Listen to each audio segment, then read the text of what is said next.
December 7th, 1941. A quiet Sunday morning in Hawaii. Warm wind, still water. Battleships resting peacefully in the harbor. Sailors waking slowly, expecting nothing more than breakfast and an easy day. No alarms, no warnings, just calm. Until 7:48 a.m. The sky erupts. Engines roar out of nowhere. Bombs scream downward. Battleships shatter under the first explosion. Smoke rolls over the harbor.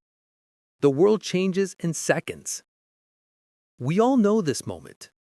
But what we often don't know are the hidden truths behind it.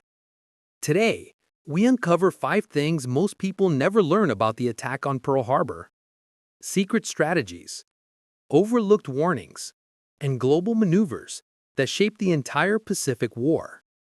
This is not the surface-level version. Today, we go deeper. Let's begin. When we imagine navies of the 1930s, we picture fleets tied closely to bases, limited by fuel, limited by distance. And for almost every nation, that was true. Except Japan. Japan had quietly developed something extraordinary: the ability to refuel destroyers, cruisers, and even aircraft carriers while moving thousands of miles from home. Today that sounds routine, but in 1941 it was revolutionary. And the United States didn't believe Japan could do it. American planners were convinced. Japan can't strike Hawaii. The distance is too far. Their ships can't make the trip. But they were wrong. Japan had built a highly trained fleet of long-range tankers. They drilled at-sea refueling relentlessly.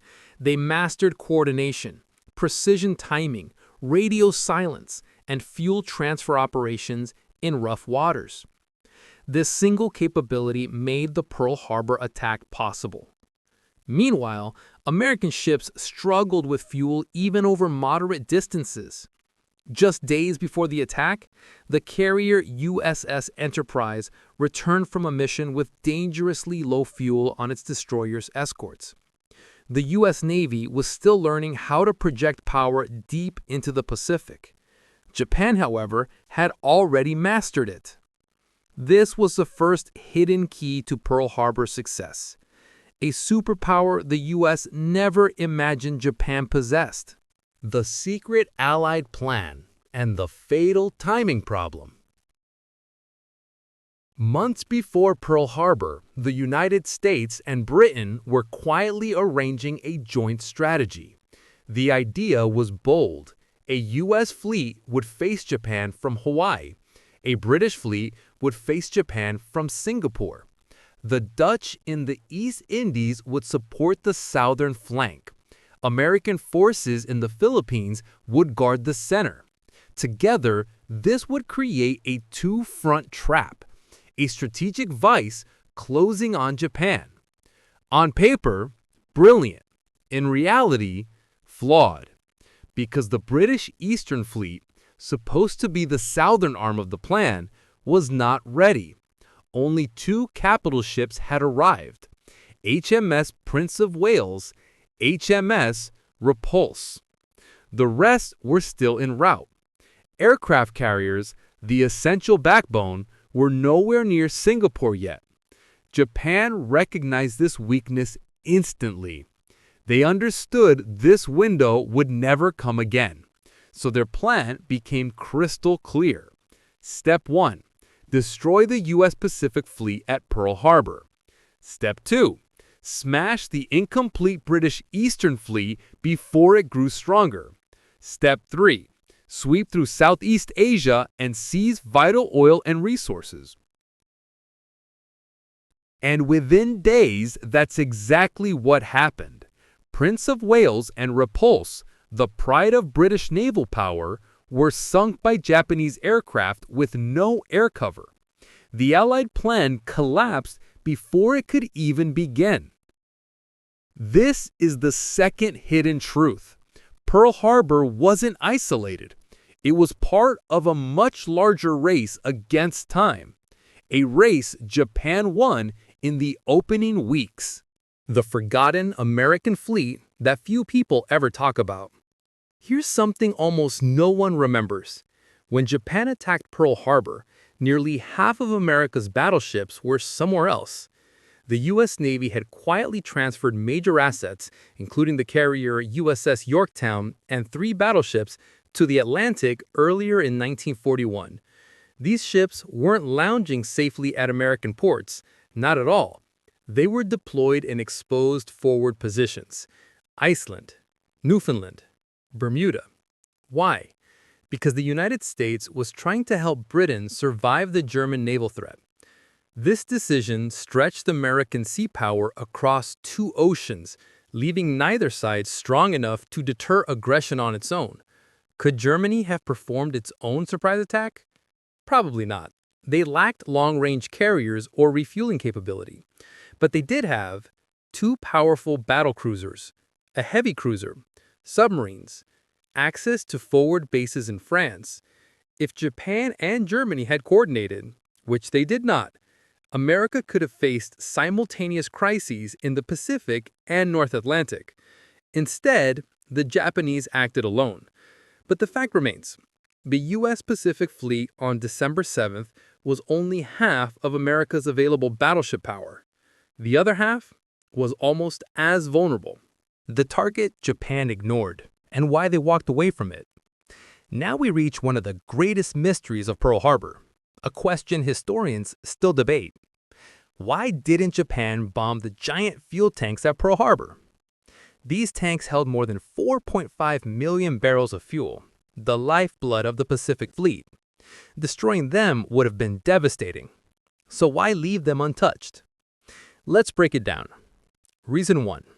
Japan misread America's industrial power.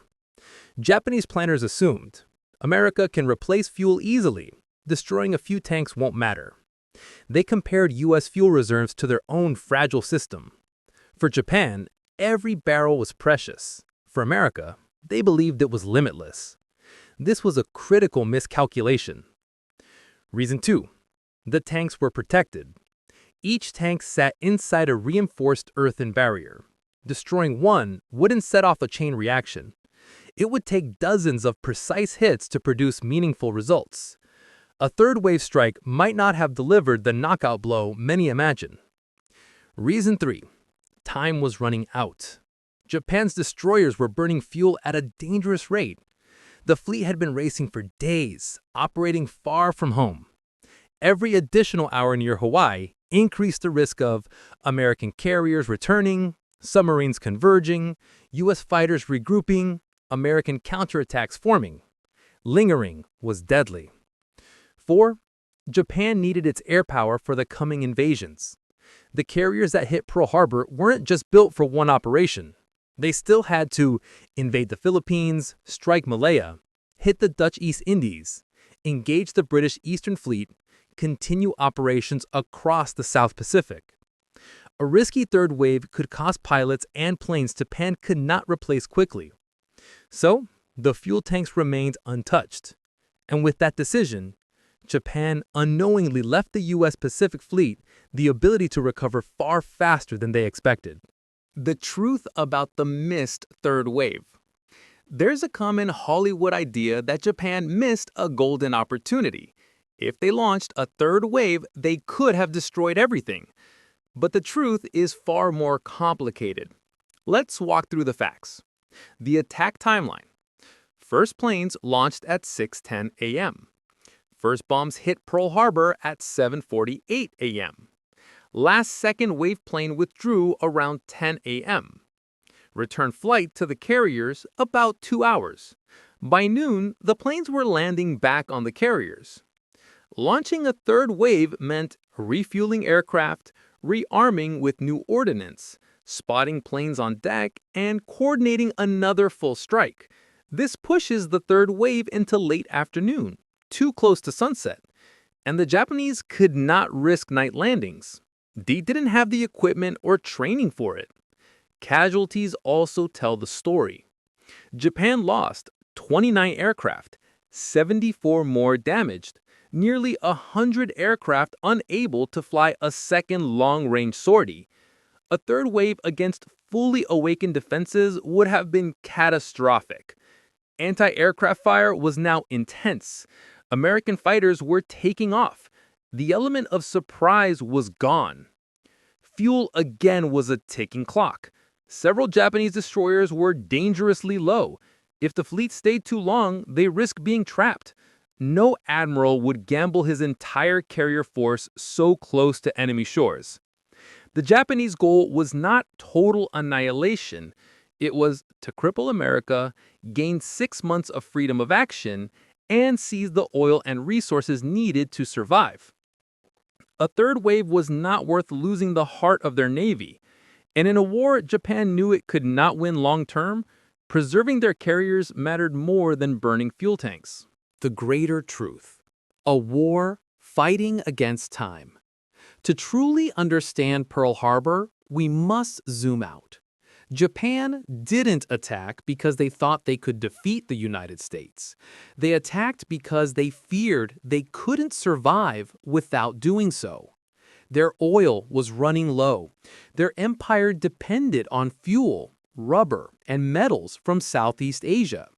The United States, Britain, and the Dutch had imposed embargoes. Japan felt cornered. Their plan wasn't to win a long war. It was to win quickly, in months, not years. They expected to knock the U.S. Pacific Fleet out of action, capture vast territories full of resources, build a massive defensive barrier, force America to negotiate. But they misjudged one thing: America's industrial power. Within months, the United States was producing ships, planes, and equipment at a rate the world had never seen. Within 6 months, Japan lost 4 frontline carriers at Midway. Within a year, America outbuilt the Japanese Navy. Within 3 years, the war was unwinnable for Japan. Pearl Harbor was a stunning tactical success, but strategically, it lit the fuse of Japan's own defeat. Pearl Harbor is often taught as a surprise attack, a single day of infamy. But the truth is deeper. It was a collision of assumptions, of rushed strategies, of misread intentions, of underestimated capabilities, of nations preparing for completely different kinds of war. Japan struck with brilliance and precision, yet also with desperation and uncertainty. The United States suffered a terrible blow, yet also gained the unity and resolve to fight back harder than Japan ever imagined. History is never simple, and the story of Pearl Harbor is far more than one explosive morning. It is a lesson in strategy, timing, logistics, and the unforeseen consequences of war. Thank you for joining this journey into the hidden truths behind December 7, 1941.